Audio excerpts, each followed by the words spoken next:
Bismillahirrahmanirrahim. Tahiyyatukum bitahiyatil Islam. Tahiyyatullahi ta'ala ilal jannah. Assalamualaikum warahmatullahi wabarakatuh. Waalaikumsalam warahmatullahi wabarakatuh. Alhamdulillahilladzi katabas siyama lil mu'minina wa min qablina la'allana nattaqun. Asyhadu an la ilaha illallah wahdahu la syarika lah wa asyhadu anna Muhammadan abduhu wa rasuluh. Allahumma fasholli wa sallim ala sayyidina Muhammadin wa ala alihi wa sahbihi ajmain. Yang kami hormati para pengurus DKM Masjid Al-Ittihad, terutama tadi Pak mana tadi? Pak Wawan, Pak Wawan. Lagi keluar sebentar, Pak. Oh, keluar sebentar. Informasi dari DKM yang lain, ini saya ngelihat DKM ini yang pakai topi Pakistan, Afghanistan ini para pengurus DKM, bapak-bapak haji, para ustadz, adik-adik dan rekan-rekan yang dirahmati Allah Subhanahu wa taala. Alhamdulillah Allah memberikan waktu kepada kita masih bertemu dengan Ramadan tahun ini, dan malam ini kita telah memasuki malam ke-19. Alhamdulillah. Sebelum saya memberikan beberapa poin, paling tidak 3 poin untuk malam ini kepada bapak-bapak dan rekan-rekan sekalian serta ibu-ibu juga, saya ingin sharing tentang bacaan buku saya tentang Break the Habits and Build the Habits, yaitu bagaimana kita mengubah kebiasaan kita. Di dalam buku tersebut dinyatakan kalau bapak-bapak dan rekan-rekan kita itu ingin mengubah habit kita, kebiasaan kita yang mudah, dari yang selama ini tidak pernah minum setelah bangun.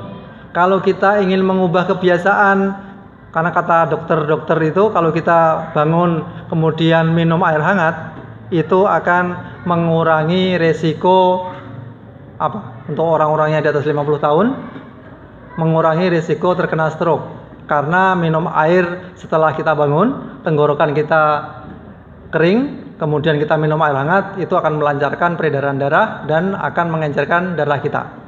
Kalau kita bisa membiasakan hal tersebut selama 20 hari, insya Allah hari ke-21 dan seterusnya, kita akan terbiasa dengan kebiasaan yang kecil itu. Itu kebiasaan kecil. Yang kedua, kalau kita membiasakan hal-hal yang lebih berat, misalnya bapak dan ibu jarang sholat malam, kemudian mau membiasakan sholat malam, itu menurut penelitian perlunya adalah 60 hari, 2 bulan. Kemudian yang paling berat, bapak dan ibu tidak pernah olahraga, kemudian karena anjuran dokter diminta untuk olahraga.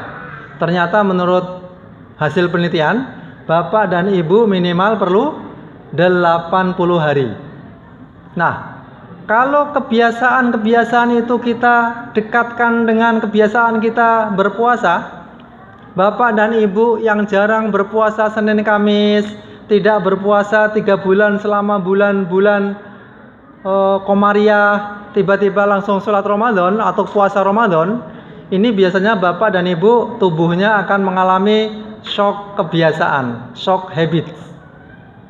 Jadi biasanya kalau bapak dan ibu malam pertama, malam kedua masjid ini penuh, nanti hari keempat, kelima berkurang, semakin maju, dan di belasan inilah, di 10 malam yang kedua ini, pertengahan inilah Allah akan memilih siapa-siapa yang bisa bertahan sampai ke 10 malam kedua. Tetapi Allah akan menguji lagi kita nanti di 10 malam terakhir, sebagaimana Allah telah memilih kepada Maryam. Ya Maryam, innallaha astofaki wa toharoki wastofaki ala nisa'il alamin. Wahai Maryam, Allah telah memilihmu dan Allah telah membersihkanmu, dan Allah akan memilihmu kembali menjadi sebaik-baik wanita di alam ini. Allah memilih Maryam menjadi ibunya Isa, itu bukan proses dipilih langsung beliau melahirkan Isa. Dipilih, diuji, baru akan dipilih lagi. Nah, Bapak dan Ibu, kita Ramadan ini juga sama ya. Rasulullah membagi menjadi 3. 10 malam adalah rahmat, 10 malam berikutnya adalah apa? Yang pertama awaluhu rahmah, wa ausatuhu barakah, wa akhiruhu itqum minan nar. Sama dibagi menjadi 3 bagian. Nah, ini saya ingin mengingatkan kepada kita semua Bapak dan Ibu. Sekarang malam ke-19, besok malam ke-20, insya Allah Bapak dan Ibu sudah terbiasa sahur pagi sebelum subuh. Sudah terbiasa. Dan kita akan malam ke-20 sampai 29, mohon dimanfaatkan untuk iktikaf. Dan Masjid Al-Ittihad ini luar biasa, penuh AC, sehingga ini yang paling depan ini nyaman sekali ya. Karpetnya juga merah, enak begitu ya. Nah, ini pesan saya kepada Bapak dan Ibu. Tetapi Allah ada satu hal yang Allah larang ketika Bapak dan Ibu iktikaf mulai malam 21. Kalau kita berpuasa dari tanggal 1 sampai tanggal 20, kita akan melaksanakan Al-Baqarah 183 sampai 186 ya. Yang Allah nyatakan, a'udzubillahi minasyaitonir rajim, ya ayyuhalladzina amanu kutiba alaikumusiyam kama kutiba alal ladzina min qablikum la'allakum tattaqun. Wahai orang-orang beriman, berpuasalah, diwajibkan bagi kalian berpuasa sebagaimana telah Allah wajibkan kepada orang-orang sebelum kalian agar kalian bertakwa.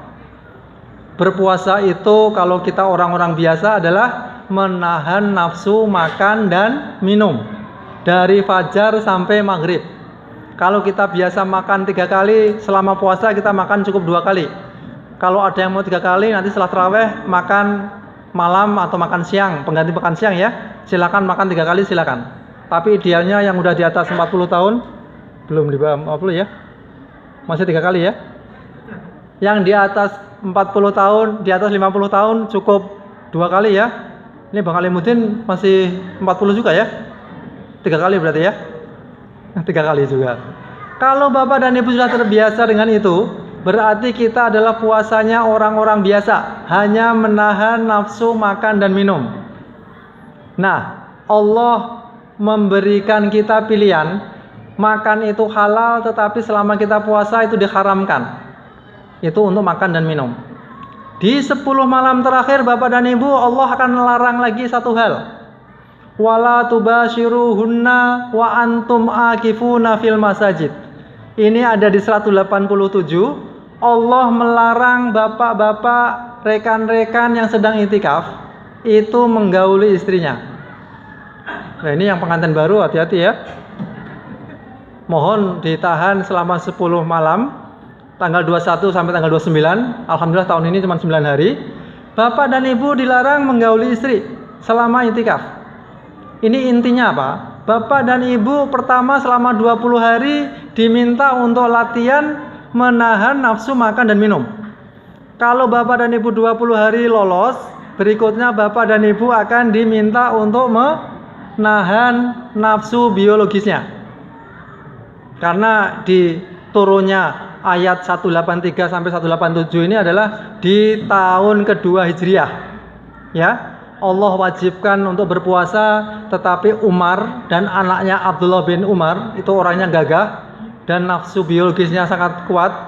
Dan ketika suatu malam beliau tertidur, ketika bangun kemudian timbul hasratnya, akhirnya berhubungan dengan istrinya, dan padahal itu dilarang ya. Akhirnya hari berikutnya lapor ke Rasulullah, wahai Rasulullah, celakalah Umar, wailul Umar. Kenapa wahai Umar? Umar telah melanggar perintah larangan Allah, yaitu berhubungan badan. Akhirnya tahun berikutnya, tahun ketiga Hijriah, puasa tahun berikutnya, Allah halalkan, Allah perbolehkan suami menggauli istri. Ini kalau dalam dunia psikologi Bapak dan Ibu, ini levelnya level kedua. Yang pertama ini kalau kita buka lagi buku psikologi tentang bagaimana menahan diri, itu pertama itu adalah kebutuhan fisik, makan, minum, bernafas dan sebagainya itu fisik. Kalau Bapak dan Ibu kebutuhan fisik sudah terpenuhi, yang berikutnya adalah kebutuhan psikologis. Ya, psikologis itu adalah tadi kebutuhan kasih sayang, kebutuhan dengan istri dan sebagainya, itu kebutuhan kebutuhan psikologis. Itu level kedua. Kalau Bapak dan Ibu bisa ke level kedua, insya Allah akan mencapai derajat takwa.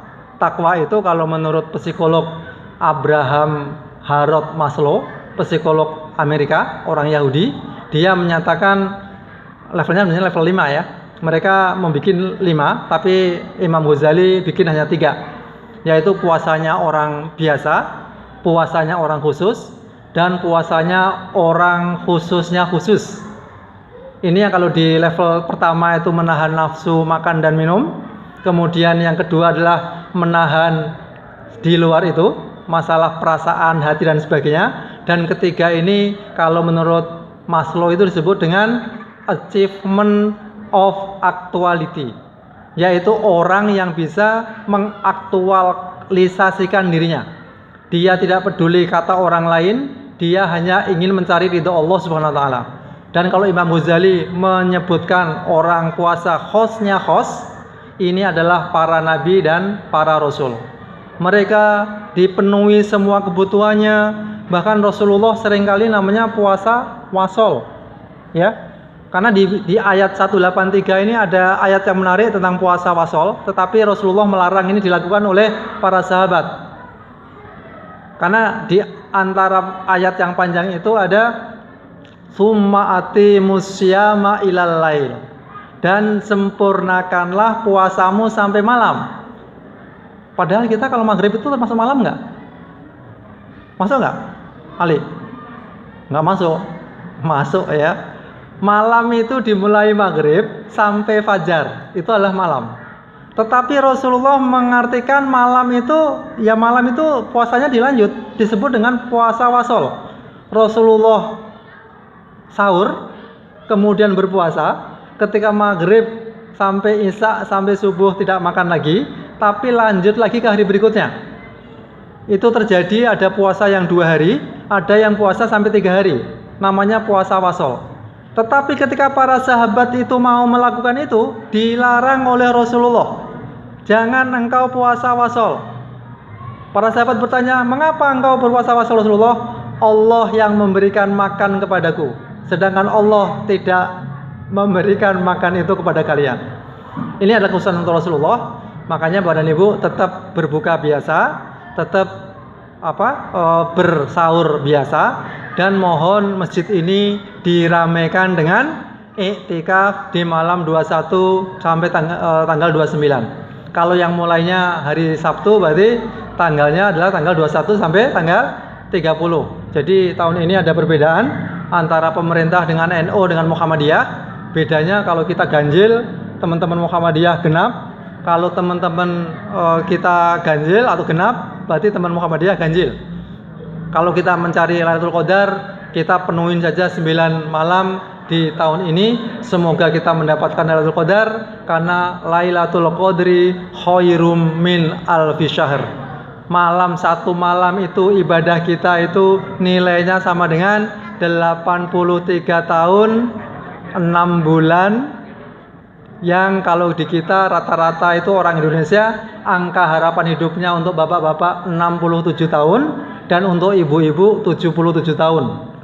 Jadi kita sudah meninggal tapi belum selesai 83 tahun.